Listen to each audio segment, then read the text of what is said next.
বিসমিল্লাহির রহমানির রহিম নাহমাদুহু ওয়া নুসাল্লি ওয়া নুসাল্লিমু আলা হাবিবিহিল কারীম আম্মা বাদ।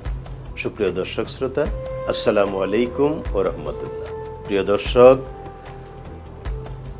দেশকাল নিউজের নিয়মিত আয়োজন রমজান প্রতিদিন অনুষ্ঠান থেকে আপনাদের সকলকে সুস্বাগত জানাচ্ছি আমি প্রফেসর ডক্টর মোহাম্মদ আতাউর রহমান মিয়াজি। প্রিয় দর্শক, যাকাত এটা করুণা নয়, গরিবের হক, অধিকার।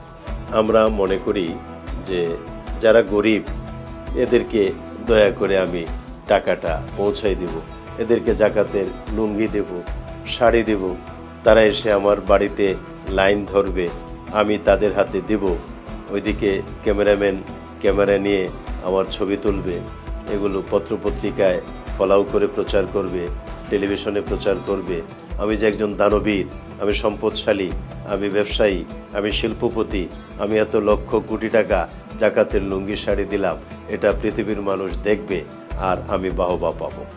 আপনি নিশ্চিত জেনে রাখুন, আপনার জাকাত আদায় হবে না, মোটেও আদায় হবে না, যেহেতু এটা হলো গরিবের হক।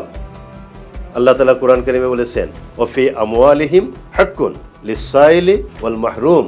সুতরাং সম্পদশালীর, বিত্তশালীর সম্পদে রয়েছে গরিবের, সায়েল এবং মাহরুমের হক, অধিকার। যাদের হক, যাদের অধিকার, তাদের বাড়িতে সসম্মানে তাদের পাওনাটা আদায় করা, আমাদের গিয়ে আদায় করা, এটা আমাদের ইমানি দায়িত্ব। মহান আল্লাহ রাব্বুল আলামিন বিষয়গুলো বোঝার এবং এইভাবে জাকাত প্রাতিষ্ঠানিকভাবে যার যার হাতে পৌঁছায় দেওয়ার তৌফিক আমাদেরকে দান করুন, আমিন। আসসালামু আলাইকুম ওয়া রাহমাতুল্লাহ।